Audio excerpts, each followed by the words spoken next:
me tell you about a friend. It's Craig LeBlanc where the good times never end. Talking Parks and Rec, it's a show you gotta know. Welcome one and all to the Daily Parks and Rec Show. It's the Daily Parks and Rec Show. Eventually I fell in love with the process of giving parents and kids an experience that's positive and something they can remember. When they get older and they see you, they thank you for the impact you had on them or their kids or the community. Welcome back to the Daily Parks and Rec Show Leadership Series. Today we're stepping into the vibrant world of Henry County, Georgia, with a special episode from the Rec Room podcast. We're thrilled to feature Kevin Patterson, the Deputy Admin of Athletics for Henry County Parks and Rec. Under his leadership, Henry County provides an incredible range of athletic programs for both youth and adults. From youth baseball, softball, football, cheer, soccer, lacrosse, and basketball, to a thriving youth girls flag football program and track and field for all ages. They truly offer something for everyone. They even have pickleball and adult softball leagues. It's a massive undertaking, with Henry County Parks and Rec serving approximately 4,000 athletes annually through their programs. Their dedication embodies the DPRS Media Co. mission to elevate, amplify, and honor the public servants who design, maintain, and lead the parks that shape our communities. All right, we are live again with the Daily Parks and Rec Show Leadership Series. I have a special guest. He is one of the members of Henry County, part of the Rec Room podcast, and he's in charge of all things athletic in quite a large county right outside of Atlanta, Georgia. But Kevin, how are you doing? Welcome to the show. Hey, thank you for having me on. I'm doing all wonderful today, man. Beautiful day, hot day here in Georgia. So trying to make sure these kids are taken care of and safe today through this heat. Yeah. Well, let's go ahead and kick things off. I'm going to play our little commercial for the entire operation to kind of help people understand what we're trying to build here with the Daily Parks and Rec Show. So it'll kind of explain it, catch people up, and then we'll dive right into the Rec Room, your career, athletics, just all kind of fun stuff. All right. Awesome. Hold on 1 second. Welcome to DPRS Media Co., the first media company built for the people behind the Parks and Rec community. We don't just cover on Parks and Rec, we elevate it, we amplify it, we honor it. At the heart of everything we do is one mission: to serve the public servants, the professionals who design, maintain, and lead the parks that shape our communities. Under the Daily Parks and Rec Show, we produce 6 powerful platforms. Leadership in Parks and Rec, a spotlight on directors, superintendents, and visionaries shaping the future of public spaces. Facility maintenance, where the boots hit the ground, a deep dive into the systems, crews, and craftsmanship that keep our parks clean, safe, and beautiful. Young Professionals Network, shining a light on the next generation of Parks and Rec. Students, interns, and mentors sharing how we build a legacy together. Youth Sports Mastery, sponsored by National Academy of Athletics. This series is for coaches, parents, and rec leaders working to make youth sports fun, fair, and meaningful again. The Rec Room, hosted by the passionate leaders of Henry County Parks and Rec. This show brings frontline energy and real-life stories from the field.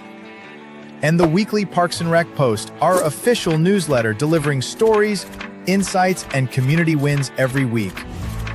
We are DPRS Media Co., LLC, a media company with a mission to uplift the professionals who serve every community, every park, every day. All right, so we're in the process of building out a media company for Parks and Rec, and glad to have the Rec Room on board, helping to produce that. And Kevin is one of the leaders in Henry County. So, Kevin, maybe you can tell us just a short introduction of kind of who you are and what you do, and then we'll kind of dive into your background, how you got into Parks and Rec.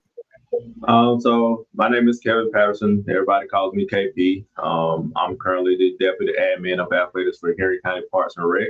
So I oversee all of our youth athletics and adult programming here in the county for Henry County Parks and Rec. And so take us back, way back to when Kevin was in undecided as what you were going to do with your life. Was that in high school, college, or were you born into Parks and Rec, or how'd you get into this field? I was not born into Parks and Rec. I went to college, played football at Georgia Southern University. Was actually going to the military when I left high school, but was fortunate enough to have a recruiter come in to look at the senior class, and my high school coach told me about me, that I wanted to play ball, and I got an opportunity to go play ball. But when I got to college, my dream job was to be a occupational therapist or physical therapist or strength and conditioning coach. That's what I went to school for. Like, my degree is in kinesiology. So after college, I was doing my internship with a local high school for their weight training program over the summer. Coach asked me if I wanted to coach. I told him yeah. So that's how I got into coaching and teaching eventually. But one of the kids I coached at my local high school, his stepdad was the athletic director at the local rec department where I grew up and played rec ball at. And he would ask, even though I'm coaching and teaching, he would ask me, "Hey man, can you just come out here in the evenings or during the summer and help out? I just need somebody part time." That's how they reel you in. Yeah, that's how they reel you in. And I was like, "No man, I got too much on my plate. I can't do it." He's like, "Well, just come to a camp." So I started helping with camps over the summer. Is really how I got roped in. So eventually I got out of teaching and coaching and was working warehouse at nights, and I took him up on his offer and became a part-time rec attendant. So I worked from 5 to 9 in the evenings, and I oversaw the practices and games in the evening. Well, something happened in the time frame that I was doing that, that the guy that brought me in was asked to basically retire or resign.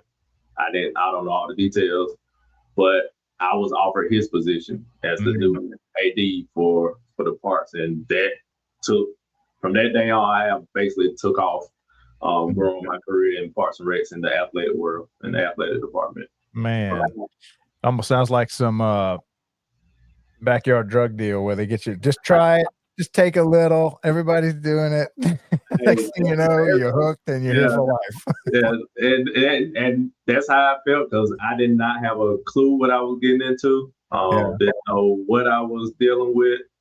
All I knew is I love sports. I had a passion for sports. I played sports all my life, so it was a perfect fit as far as the sports goes, being around sports and given my expertise of when I played high school and college, and as well as coach, just giving some pointers. But eventually I fell in love with the process of giving parents and kids an experience that's positive and something they can remember. Something that as they see, when they get older and they see you, they thank you for the impact you had on them or their kids or the community. To this day, even though I don't work for my community, I still live in my hometown. So when I'm out and about, I get asked all the time, "Are you coming back to work for the parks?" And I'm like, "No, I'm not coming back. I love it in Henry County." But I still do what I can to help my hometown Parks and Rec department out when I can. But I'm here in Henry County. I love it here. And it's been a joy working in Parks and Rec. So how many years have you been coaching, I guess, total? So you still coach today, or are you still active in coaching? Yeah, so I'm not still active in coaching unless I have to step in and coach one of our team, which I did this past season. I coached one of our youth basketball teams in 12U. Me and my wife actually. But I coached for 7 years high school. Then when I got into Parks and Rec, I was coaching every year, because every year there was a team that needed a coach. So, I mean, theoretically, if you want to, I've been coaching probably for the past 10, 15 years in various forms. When I was with basketball. So in high school, I coached football. I was the defensive back coach in football, and I was the assistant boys basketball coach, and then I was the head track coach for boys and girls. Mm. So, Now, did you ever do it? You did track yourself? so funny story. High school, my going into my junior year, I had played baseball and I ran track and field because they was at the same time. Uh-huh. So my freshman and sophomore year, I was on the varsity baseball team and running track and field. And the way it worked was my track coach always got our baseball schedule, and he worked the track meets around our baseball schedule. I didn't have to go to track practice at all. I went to baseball practice. He's like, you go to baseball practice. That's where that's your priority. When I need you, you just come down here after practice, work on. So all I did was go down there and work on my handoff for the relays. And then he like, you in shape, so I'm not worried about you as far as the 400 goes. So I would just show up basically to the track meets and run. Well, come my junior year, you know how parents are. There was a parent who did not like the fact that I was playing baseball and running track, and I started over their son in baseball. Oh man. So it was brought to the AD attention, and I was forced to pick a sport to participate in high school. I picked track, and my baseball coach, he didn't like it. So we had to have a meeting set up between my baseball coach, my mom, and the AD about my situation. And my mom basically told the baseball coach, look, if he comes back to baseball, he better not sit on the bench. Because she knew I had been playing. So she was like, don't bring him back and then put him on the bench because you're trying to please this parent. Needless to say, the first game I came back, that's what happened. And my mama told me to pack my bag and let's go at a high school baseball game. Go mom. And the baseball coach saw it and he like, please just give me the chance. I told my mom, like, do you want to? I said, Mom, I'm gonna say, no, just my team. These are my teammates. I'm gonna support my teammate. She's like, well, I don't like it. So, but I mean, the guy that I ended up starting, me and him are best friends to this day, which is crazy. But I did get the chance to run my junior and senior year in track and field, and I hate it because I love track and field. I enjoyed it, but it was just one of those choices I had to make. I felt that I could probably get an opportunity in baseball versus track and field, so that's why I still went and played baseball my last 2 years, and we were good, competing for championships. So it made perfect sense. I think. I don't know if I remember this right. Didn't JP run the 400 also? Yeah, JP ran the 400. And he's a 400 guy. My son, who currently is a senior, he does triple, long, 2 and the 4, and then he's on the relays. Man, and it's funny because I go there and I'm watching, and stuff I see, I'm like, this is wrong. Y'all are doing wrong. Y'all are wrong. So the coach in me starts coming out. And I try not to overstep my boundary, but I'm like, hey, man, look, you need to do this. Like, do this. He's like, all right, I got you. And it's funny because one weekend I took him and one of his teammates over to the track to practice. I'm like, man, your steps off for the longer trip. So I changed his steps, changed his teammate steps and everything. They immediately called their track coach and said, Coach, we jumping from this and we jump in. He like, who y'all with? And my son told him who he was. He like, oh, so your dad tried to take my coaching position? So every time I see a coach now, like, Coach, I'm not taking your position. I said, but if you ever want some help or if you need me to work with some of the kids, I will. He like, man, I'm gonna take you up on that. He like, cause you improved their jumps and you helped some other kids. I'm like, I'm not trying to step on your toes, but if you need some help, I'll help because he's out there by himself. Yeah. He got some assistants, but they just out there. They're not really doing their thing. So he's actually coaching the both boys and girls by himself, which is a lot in high school. So, oh my gosh, track is meant to be so hard to coach because there's so many different disciplines. So when I did coach the distant runners, I had a distant runner that ran cross country. Yeah. I was like, you are in charge of the distant runners. Go do that. Y'all go do y'all workout. You take care of them. I did not mess with the distant run because I didn't run distance. So I didn't know how to teach it, coach it, train it, nothing. So I let him do it because he was a good cross country guy. So I'm like, you work with them. But sprint, jumps, I work with them, and I split my days up. So like one day was all field day workouts, then another day was all sprints and relay workouts. So I split my days up.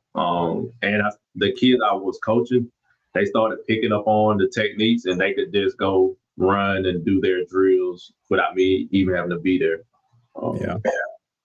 I coached throws for Coach Pete Boudreaux at Catholic, and I did javelin and discus. Coached that for 9 years. And he was actually a collegiate pole vaulter. Wow. But I mean, if you compare pole vaulting to javelin throwing to distance running to sprinter, I'm like they have hardly anything to do with one another. No, not at all. So we didn't do. I had nobody do pole vault because I didn't know how to teach it, and we didn't have the equipment. Mm-hmm. But everything else, I YouTube, Google, and I had a book. I had a manual that was like a track manual that had like different workouts. I would use it to pull from to do certain workouts, and then of course my background in weight training and strength and conditioning, because we always went to the weight room before we worked out. Like outside of the football players, a lot of track people don't work out. They're not in the gym or in the weight room. So we always did a workout. They're like, why? I'm like, cause y'all need to get stronger. Like there's certain parts of your body that needs to be strong to excel at the event. And they thanked me for it later, but they hated me for it at the time, at the moment. So but prevent a lot of injury too. It does. It does. A lot of that stuff is hard on your body. You can hurt yourself if you're not doing a bunch of strength training and recovery in addition to it. Yeah. And then the track, when I was coaching, we had an asphalt track that was painted. So I'm like, we're not running on this. Like, no, we're not doing any meets on this. I'm like, we're going to practice in tennis shoes. I had maybe 2 or 3 track meets, but it was with another local high school. It was just us and them. But on Saturdays, I tried to find every single huge invitational I could find for us to go to compete against the higher class, because we was double A at the time. So I always try to find like 4A, 5A, 6A track meets.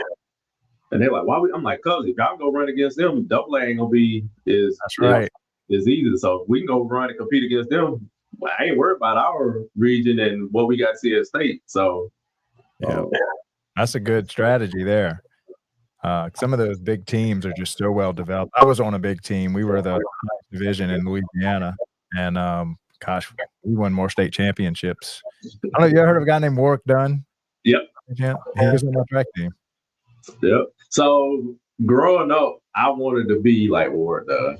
Playing football. Like I was short. I wasn't as built like him, but I was short and I was shifting quick. So I thought I was gonna be a running back forever. And finally, I got to high school, and I'm like, I ain't getting no bigger. Let me figure out how to get farther outside and get from behind the center, because I'm gonna get killed back here. So I ended up moving to like a slot receiver in high school. I still ran the ball on certain plays, but I more so went to a receiver than I did a running back. So, we were on the same team for 5 years. Awesome. And he was he was fast. Yeah. And I think that year we swept all the relays, came in first, second in every sprint, first, second in the distances. We just won about everything you could win. Oh, wow. That's awesome. It's easy to have guys like him you can just hand the baton to, and they're going to just give him the baton, let him go. Yeah, exactly. Now, what sports do y'all offer in Henry County? So we offer youth baseball and softball, youth football and cheer, youth soccer, lacrosse, youth basketball for boys and girls, and then we just started our youth girls flag football program about 2 years ago. And then we have our track and field program. As for youth adults, we just have pickleball and our adult softball league currently. Man, that's a lot to manage. Yeah. And how big is your staff? So it's me, 3 coordinators, and a bunch of scorekeepers. Oh my gosh. And y'all push, I think if I remember right, I've got it written here. You said 4,000 athletes a year come through your programs. Yeah. And I mean, that's just our program. That's not even counting travel ball tournaments that roll in every other weekend here. So, man, You don't even know what a free weekend is. Uh, so this summer, June to July is my time to take a deep breath Uh-huh. and reflect on what happened and try to figure out, okay, what can we do better? And then next month, towards the middle of July, we're getting ready for fall football, fall baseball, and softball to ramp back up. So Yeah. yeah, it's Parks and Rec athletic is probably a year round Mhm. activity. Like you really don't. You get a break, but you really don't get a break because you're even in off season, you still getting phone calls for people want to reserve the field or tournaments or teams still wanting to practice. It's ongoing all the Mm. time. Alright, so let maybe go into your story as far as, I started out as a coach. I remember how you got your job, and then what are the skills you had to just add up? Because, I mean, there's coaching, and that kinda gets you in the door, but then to get to your level to where you're managing this whole So operation. to get me being a coach helped a lot. But my skill was people skills. I'm a people's guy. I communicate well. I listen well, and I get along with people. Like a lot of situations that came up that most people would probably lose control when it came to parents complaining or coaches arguing. I was Mhm. the individual that would listen and calmly give you a response. And I think that helped me in my leadership because people saw that I can handle a situation maturely and calmly and diffuse the situation or come up with a solution. It may not be the solution that they wanted, but I gave them a solution and they thanked me for it. And a lot of the relationships I built was because of that. Just being transparent, open, and upfront with people when I was working in athletics. But the Yeah. things I had to learn was scheduling, doing schedules, make sure I did schedules effectively, efficiently, managing a budget. I mean, we have money growing up and going through college. That we don't know what money is in college. We spend it. So, Yeah. but getting out of college and getting a job and learning how to pay bills and do all of that. But when you're over a budget to operate your department, that's one thing I had to learn, like the do's and the don'ts of that process. So I learned that, but I had good leaders and good teachers that took me under their wing to make sure I was doing it the right way because they saw something in me that would benefit them and benefit our community Mm. and our program in the long run. Now, I'm assuming most of this, like everything else, in Parks and Rec, is really just on-the-job training. You just figure it out by doing it. But was there Yeah, along the way, was there any certifications or, yeah. going. So I have my USA certification. I have my NAES certification that I've gotten along the way, and then since I've been with Henry County, I've gone through our Joy Harris Leadership Program Mhm. that the RPA offers, which is a great leadership program where it teach you about the industry, how to Mhm. handle certain situations, how to be a leader, um, how to deal with your staff, um, as far as micromanagement and giving them tasks and communicating effectively. Like I may tell somebody to do something, but how to do that? Like they may get it, but they may not still know how to do it. So how do I communicate? How do I want that done, or how do I need this done? And learning that process and learning how to communicate that so that they understand, so that my staff can take whatever I give them and do it effectively, and I'd be satisfied with it with the Mhm. results.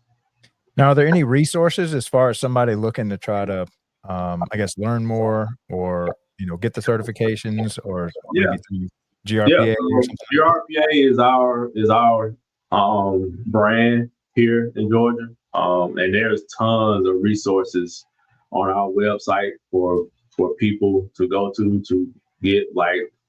I'm getting ready to sign up for admin leadership workshop that's taking place next month, and that's people from all of our work of life here in Parks and Rec here in Georgia come together to learn more about how to be a leader, how to do certain things in the park industry. And that's another tool. You go to these workshops and you communicate, you piggyback off people and find what people do in their world to bring back to your world to see if it works, or find little nuggets that you can use. So I do try to attend a lot of the networks that we have here for GRPA. Yeah. And now GRPA is I think that's one of the larger ones. As far as state associations, they have a really good annual event, but tell me more about these, I guess, regional events, or what do they have going throughout the year? Yeah, so we have our conference, GRPA conference, which is once a year, which is just all the rec departments and agencies in Georgia that come, and there's a week-long conference where you have classes, you have workshops, and there's a lot of good information. But that's the time where you come and you get to collab with your peers within the state. And then you have the NRPA, which is the National Parks and Rec, where you get to collaborate and talk and gain information from all walks of life in Parks and Rec from all across the country. So those are our two big yearly conferences that we attend each year. Now, how do y'all communicate with, or maybe let everybody know how you communicate with all the other departments? Because you've got athletics, just like as one of the wheels inside of Parks and Recreation. But what is it like communicating up the chain, down the chain? So it's easy, really. So Brian Dixon, who's over our parks, who does our maintenance, when it comes to me and him can pick up the phone, text, call each other when we're trying to get stuff done in the park, when it comes to athletic, when it comes to a field being dragged, or if I need a mound put out, or if there's a safety issue on the field. Me and him pick up the phone and call each other, and he practically comes by the office every day. So if it's something urgent, I can grab him, or he has an amazing staff that I communicate with as well via text, email, phone calls.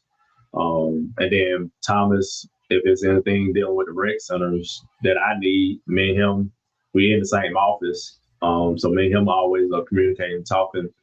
But JP and Donna, they tell me all the time, don't hesitate to reach out to them. Call, text, email. It's like having a dad and a mom and siblings in the same house, and you just either at the table when you eating lunch, or in the morning, like we said, with the breakfast club, or you go to each other's room, knock on the door, and say, "Hey, I need to talk to you about something real quick," and they there to talk and unavailable. So yeah. So tell everybody about the Breakfast Club, where all the world's problems are solved. So the Breakfast Club is, like I said, we meet at 8:00 in the morning in our break room, and we just sit around, drink coffees. People bring donuts or cookies, and we just talk about what's going on for the day, what we got going on for the day. Sometimes Donna has her pen and her note, and she's taking notes, making sure we get stuff taken care of. We definitely sit there and solve the world problems for that first hour of the day, and it's good because it allows you to get to work and get comfortable. You may come in having a bad morning, and being around them and talking to them and laughing and joking changes your mood for the day. So it's a good atmosphere. And then that's the time where we sit around and see whose birthday coming up, so we know whose birthday we getting ready to celebrate. And I don't know if they shared this with you, but everybody's birthday gets celebrated around here. I love it. They cook your favorite cake or favorite dessert, whatever you want for your birthday. You get a card that everybody signs. So it's amazing when your birthday comes around, because you are showered with love by your coworkers. Man, that's good. Y'all really do have a great team. It's like a family atmosphere. I loved our first podcast where you can kind of feel that and see it in action. Yeah, it is. It is definitely a family atmosphere. that we genuinely care about each other. We care about each other's well-being. We ask about each other's families. Try to support each other when things are not going well.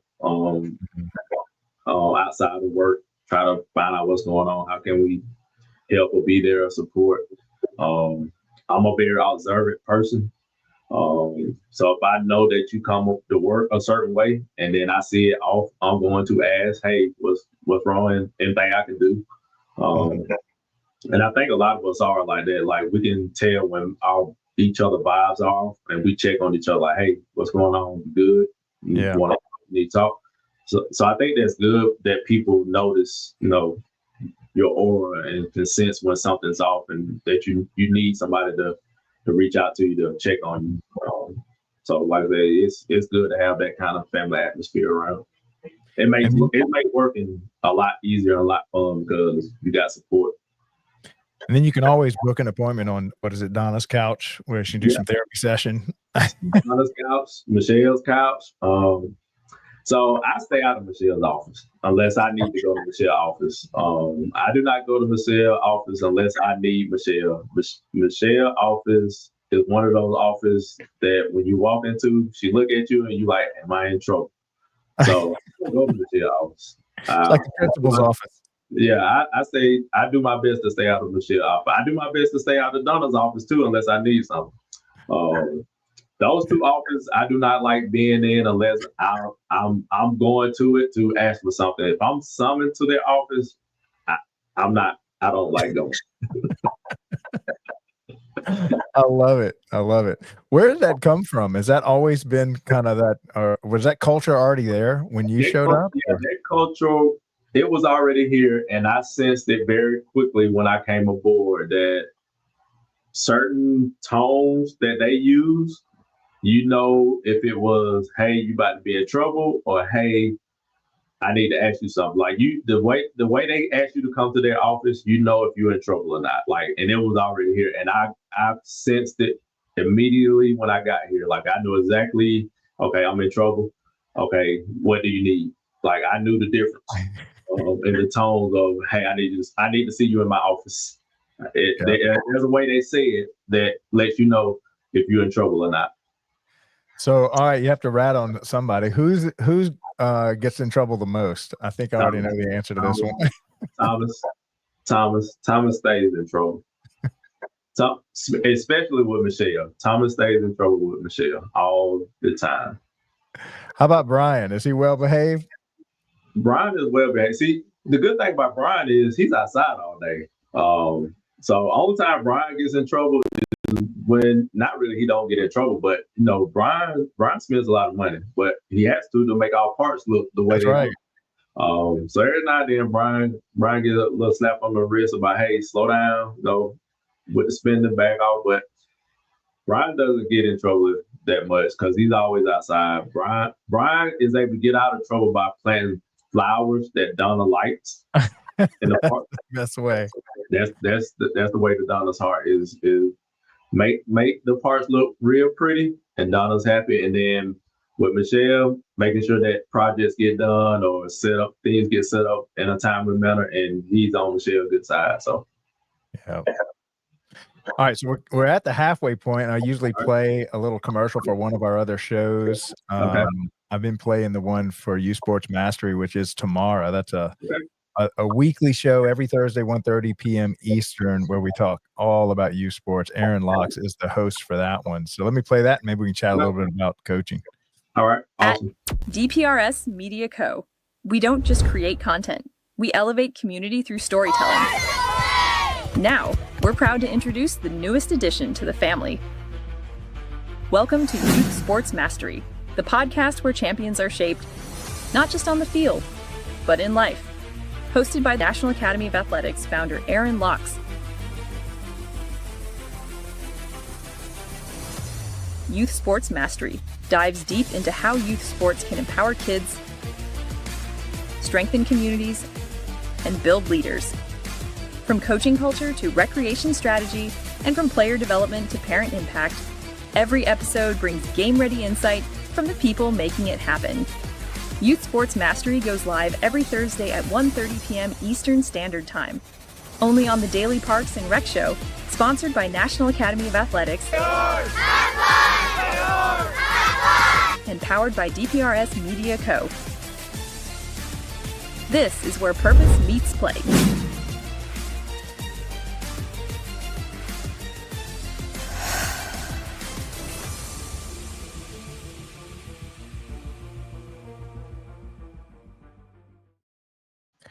Man, every time I see that, it reminds me of, and I've coached high school. Mostly I coach high school, but I did coach a cross-country team, and I do not have the cross-country body. But it was that age group. It was like 3rd, 4th, 5th grade. Wow. You haven't lived until you have coached a group of 3rd graders. So when I was the athletic coordinator with Monroe County, which is the last position I had before I came to Harris County, I started a 4U developmental flag and basketball program. And basketball, I had about 20 or 33 and 4-year-olds on a basketball court by myself, by the parents in the stands. Like herding cats. Well, it was. And it was funny, though, because of course, they would touchy-feely. You know how kids are. They touch each other and push each other. But for the most part, they paid attention and stayed in line. And it was funny because the parents like, how are you so patient with them? Because like you said, it was like herding cats. And they never frustrated me.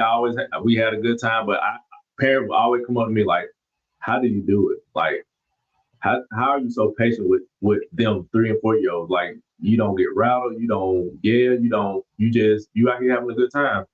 I'm like, I love what I do. Like, I enjoy working with kids. And I think a lot of it had to do with me being a teacher and being a coach. And because when I got into teaching, I was with the special need kids, so special education. So I work with a lot of those kids. So you have to have patience when you're in the classroom with those kids because they all have their own unique story and their own unique traits. So you have to be patient and know how to work with them. And a lot of my patience, I think I got from working with them.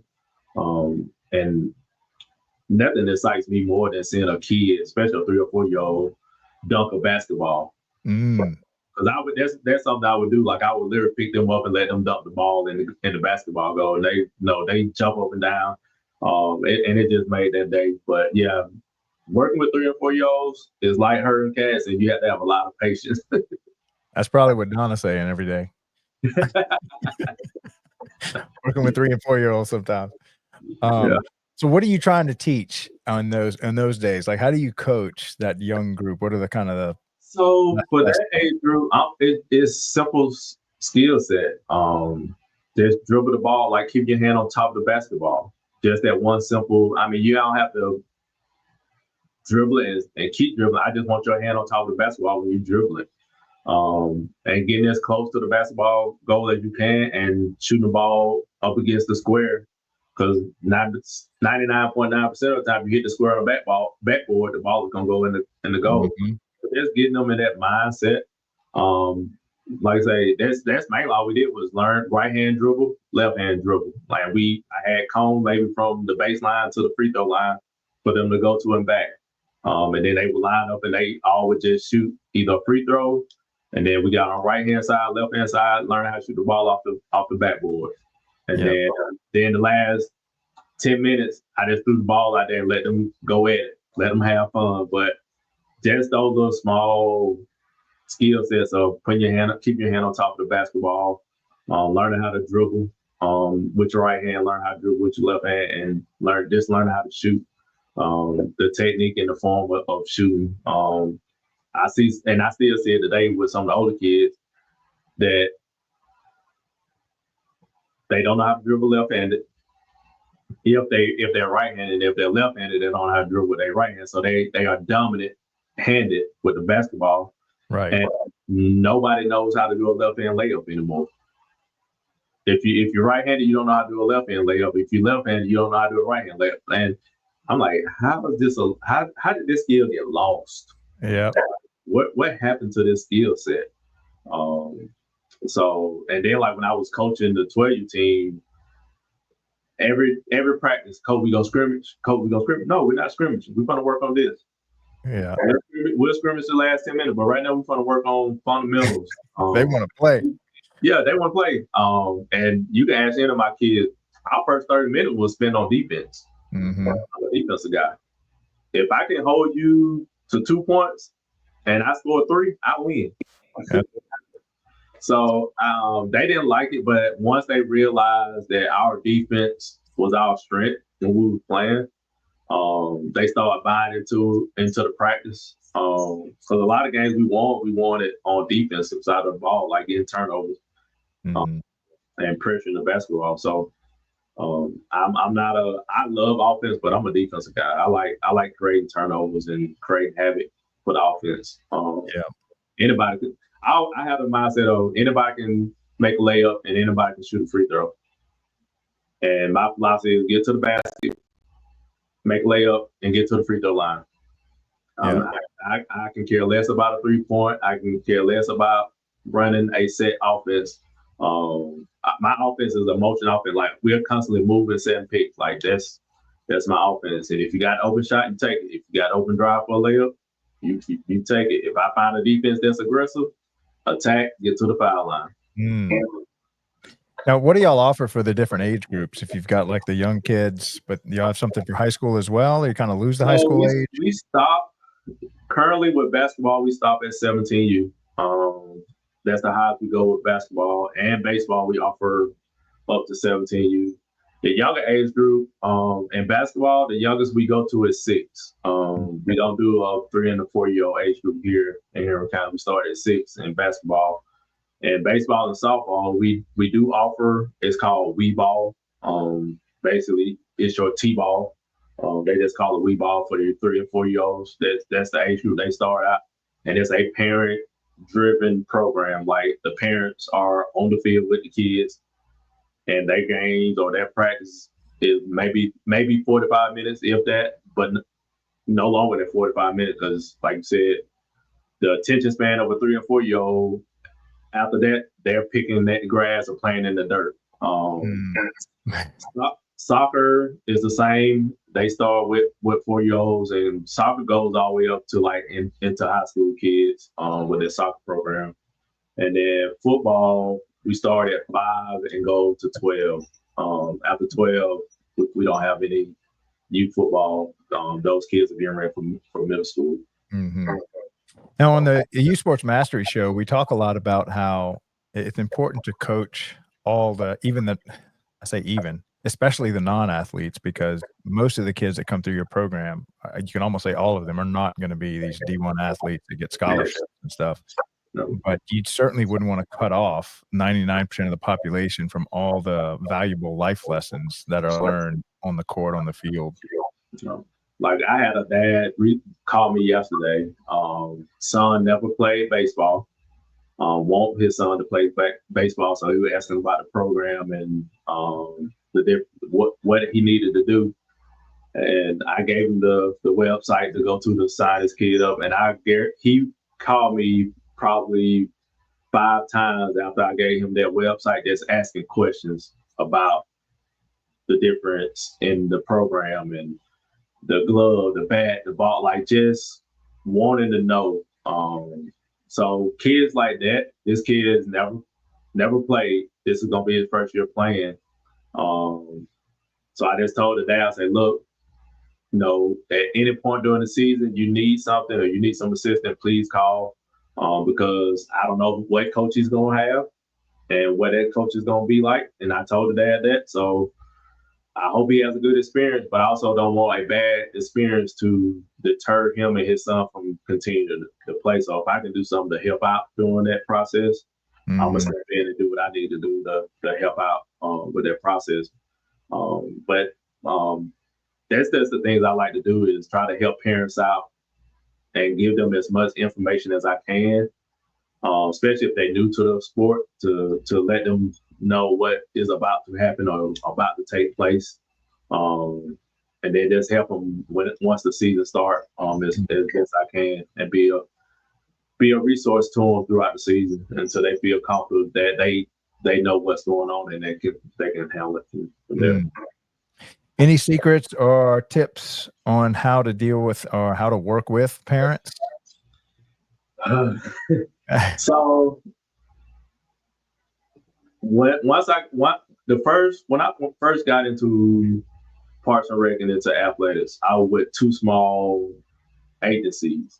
So I was very face front all the time. I was always at practice, always at the game. Everybody knew who I was. My biggest tip to anybody when dealing with parents is try to get to know the parent. I know parents bring a lot of complaints, a lot of concerns, a lot of issues, but I always try to get to know the parents as best as I can. Like, hey, did you play sports? What do you do now currently? Try to break that ice of I'm coming to you with a complaint, and try more so having just a natural conversation, and then address whatever the issue may be. I feel like for me it has helped because now they feel like they have a friend in me, and they can tell me more about certain stuff, and I get more information that way, as well as they feel like, okay, he's listening to me, he hear me, regardless of what the answer I give back.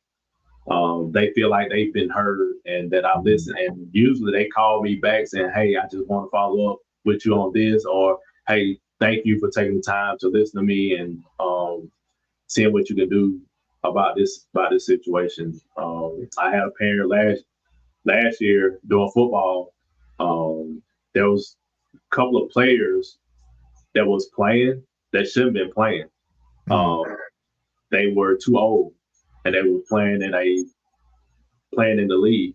And a parent brought it to my attention, so I addressed it with the league, and they're like, "Well, we'll address it." I'm like, "All right, I'm gonna let y'all handle it." So I told the parent, "Look, if it doesn't get handled, or if you feel like it doesn't get handled, call me back and let me know."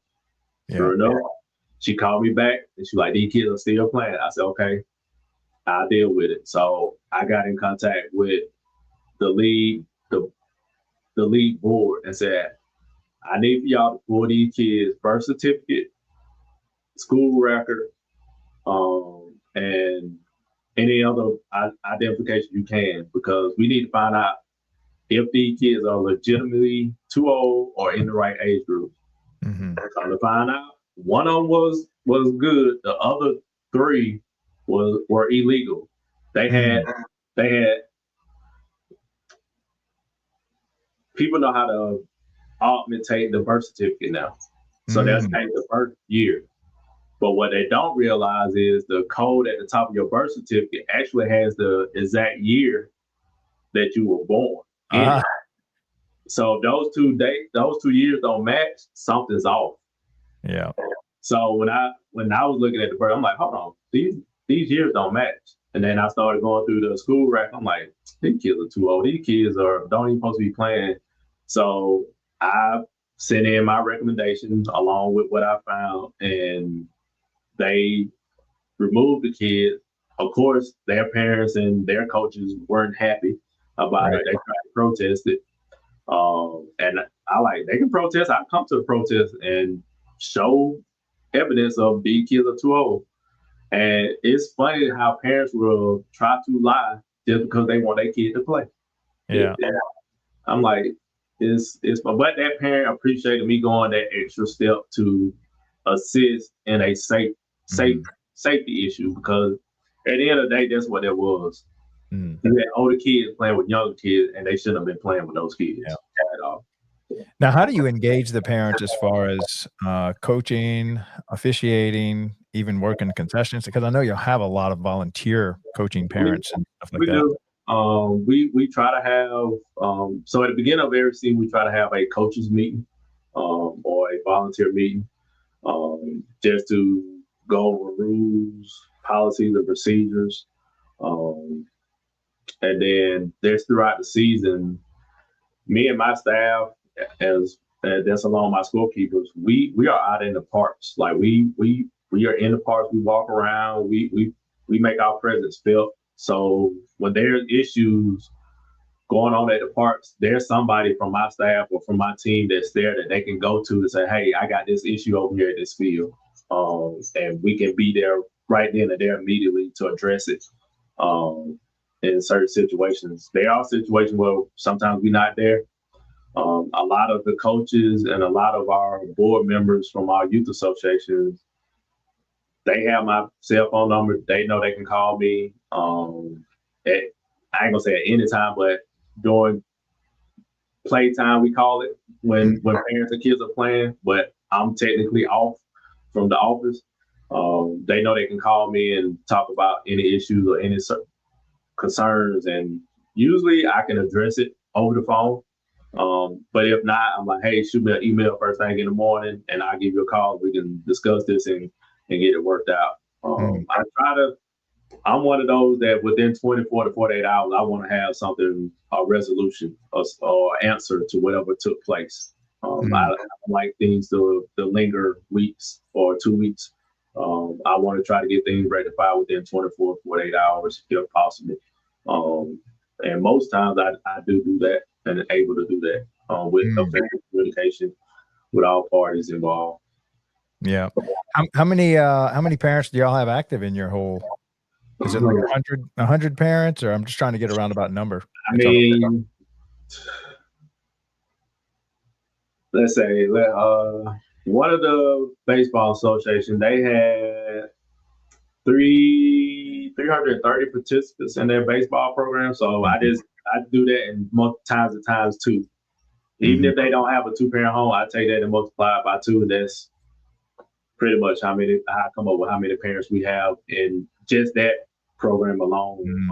So I mean, it's a lot of parents that we deal with. And I love what I do, and I love being in Harris County, but that's the one thing I miss about the smaller agency is I was able to be out a lot more and make those relationships with parents and coaches, because I was out there all the time. They got to see me all the time. Here it's hard to do because it's so many. There's so many coaches, there's so many parents. So it's hard to meet every single one of them and build a relationship with them. But some of them, they, like I say, they call my office phone, my work phone. If they see me, they come up to me and they speak and ask questions if they see me out and about.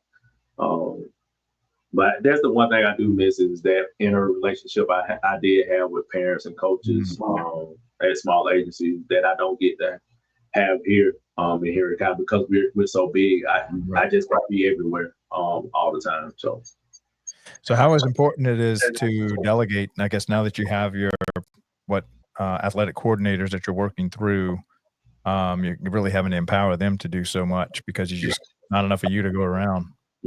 So it's very important. Each one of my coordinators have at least 2 to 3 programs that they oversee as far as doing the scheduling, being the direct line of contact for the coaches and parents.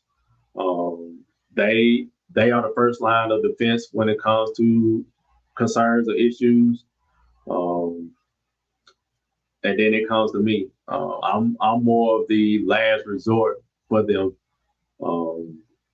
and it's been helpful because, like I say, I have them, and then we have the scorekeepers, and it helps me manage all the sports because we have weekly meetings that we have with my team, with my staff, and they give me updates on their program. So I keep a pulse on flag football.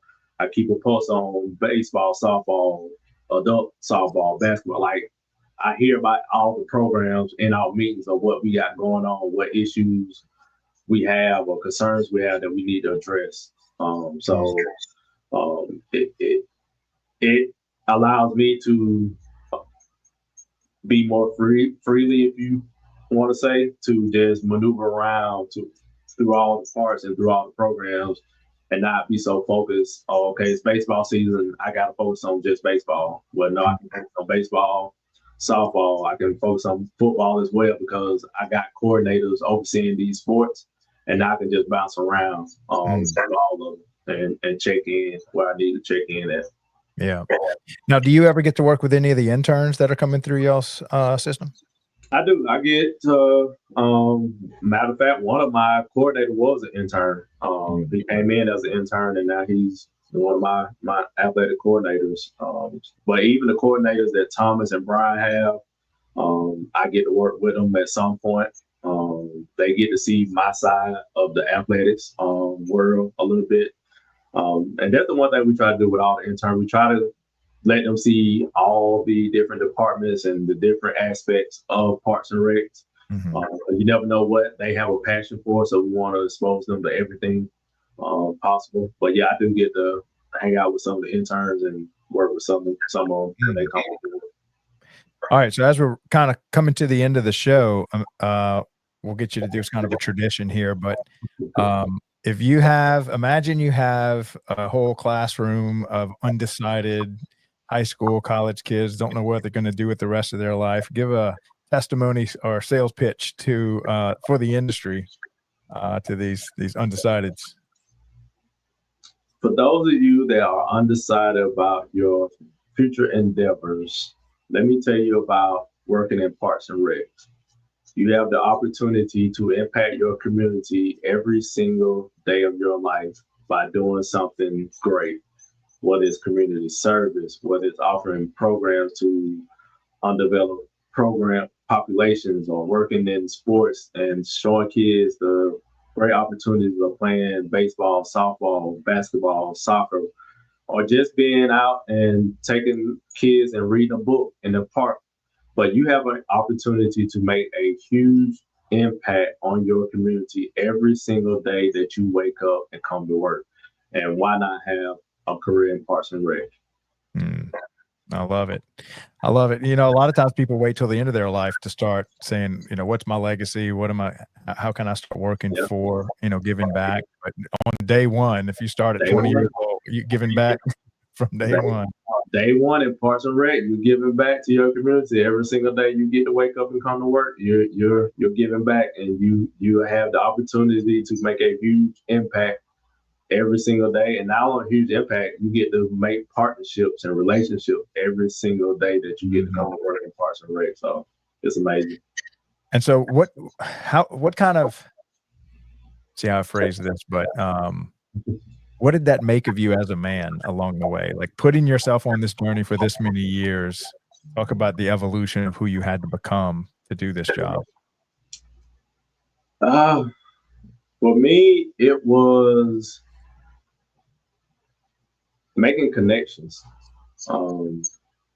My dad is a huge connection person. Like my dad can meet you today and y'all will strike up a conversation like y'all been knowing each other for 30 years. And I've always been jealous of that, to see him do that. And now that I'm in Parks and Rec, I get to experience that. Like I get to meet people and start conversations with complete strangers that are new to our program, but we start a conversation, we get to talking, and it's like we've known each other. And it's funny how small how small the world is. You get to talking and you find out that they know this person and you know this person, or they know that person. It starts that connection and that relationship that I see my father have done my entire life, and now I get to do the same thing in my career. And as a man, it allows me to be out in the public and see people for who they are and make those relationships with those individuals that will positively impact what I do and what we do here in Parks and Rec. Yeah. It reminds me of a business mentor of mine. He always used to tell me, said, Craig, life is a contact sport. Yep. It's who you know. So you need to, it's so important to have a strong network because you kind of are who you surround yourself by.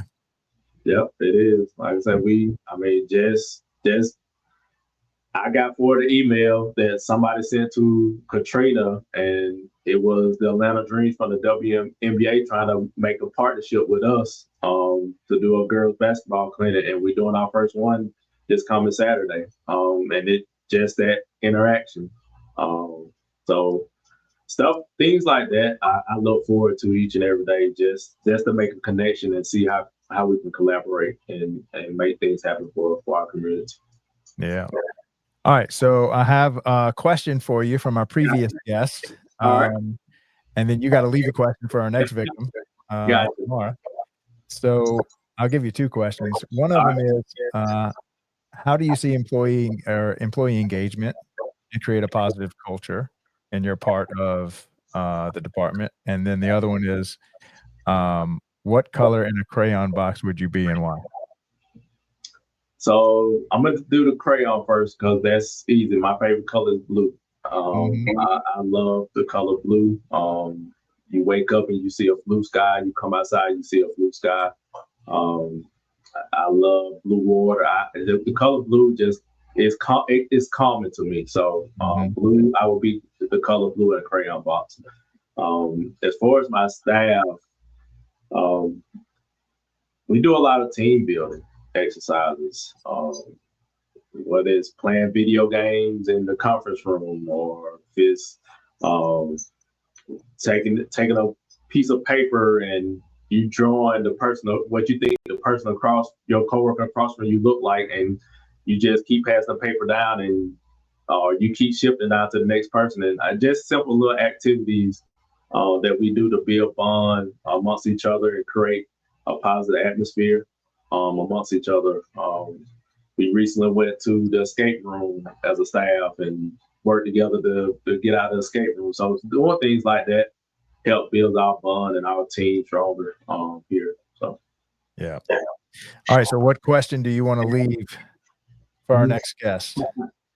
uh next question.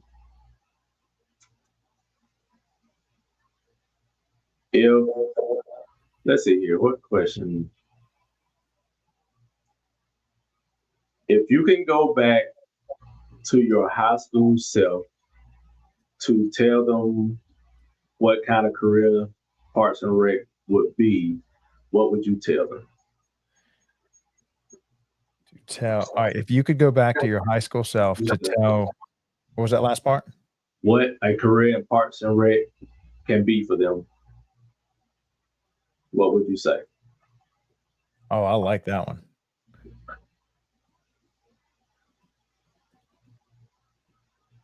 I love it. Man, that's a deep one. Going Yeah, back, I don't know if my younger self would listen to me, but mine either. I don't think mine would listen. I think no, mine's like, man, I ain't going to no Parks and Rec. What you talking about? I still can't know as much as I knew back then. I knew everything back then. Hey, that's right. Back then, we knew everything. We knew how to. We knew everything that our parents didn't know. Right. And now I'm at the stage where I know nothing. Just trying to survive. Well, man, thank you so much for coming on the show today. I appreciate it. Thank For you. those listening, you can see KP and the rest of the team second Wednesday of every month. We do a podcast with Henry County called The Rec Room. Had our first episode earlier this month, and it's got another one Forward to the coming up. next one. Yeah, I can't wait. Well, thank you so much for your time, man. Thank you for your Great. service. Really All appreciate right, man. what I you're doing. appreciate it. You have a good one. Yeah, take care, man. You too. At DPRS Media Co., we don't just create content. All right, so man, that was a great meeting with KP. It's such a strong team over there. I really enjoy highlighting what they're doing over in Henry County. That family atmosphere, that culture. I think we talked maybe 2 days ago. We were talking about culture and whether it's good culture or bad culture. Culture is so sticky, and if you've got a bad culture that's kind of toxic, it's so hard to change it. But on the flip side, if you have a good, strong culture like they have in Henry County, man, that just talk about can weather most any storm that can be thrown at a strong team that's got this strong bond in between each other, and how they really solve all their problems as a team effort, really trying to help each other out and have each other's back constantly. And that is what we see in Henry County Parks and Recreation. One of the best run, if not the best run, they claim the best run park system in America, and they're trying to live up to that. So if you'd like to see the whole team on stage every second Wednesday, 1:30 p.m., second Wednesday of every month. We do a podcast with them and just really get to I think our goal is to peel back the onion and really see how this team collaborates and works together to run a very strong park system. And they have a fantastic leader in JP. They have a great leader on athletics with Kevin, and just with Brian and Thomas and Michelle and Donna, 6 of them on stage. And so, got our second one coming up. Thank y'all so much for giving me the opportunity to help y'all create that and, give y'all a stage, and then just, share the wisdom that y'all have with the rest of America's park and rec system. So, really blessed to have that opportunity. All right. So tomorrow we have same thing, leadership series tomorrow. We also have Aaron does the 1:30 show for youth sports mastery. He always has amazing guests. I swear he just has some of the best people in youth sports that come on the stage, and it seems like he gets a ringer every week. I don't know how he does it. Been doing this for 40 years, dedicated his life to youth sports. So if you want to know more about Parks and Rec coaching, all that, Aaron runs a great show, and that's tomorrow, 1:30.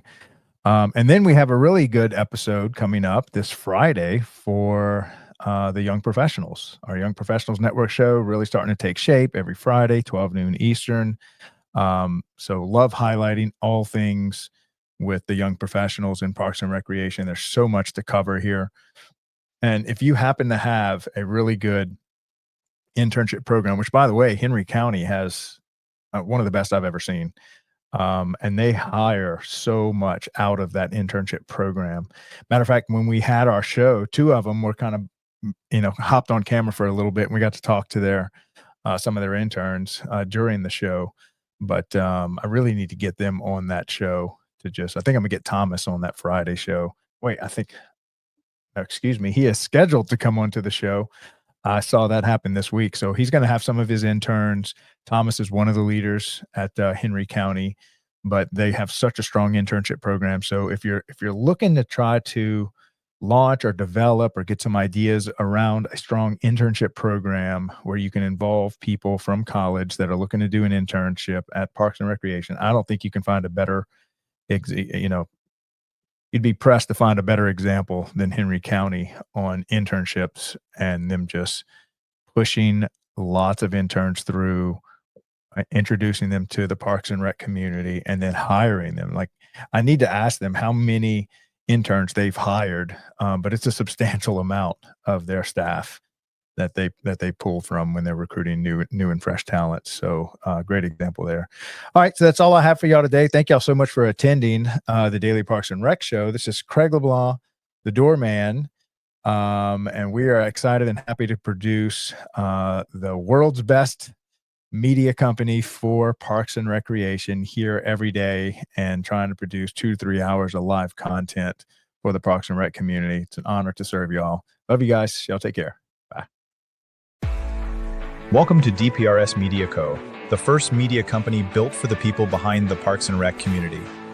We don't just cover on Parks and Rec, we elevate it, we amplify it, we honor it.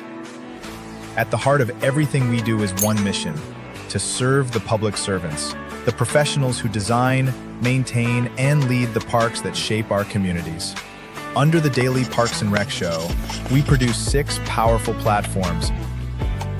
Leadership in Parks and Rec, a spotlight on directors, superintendents, and visionaries shaping the future of public spaces.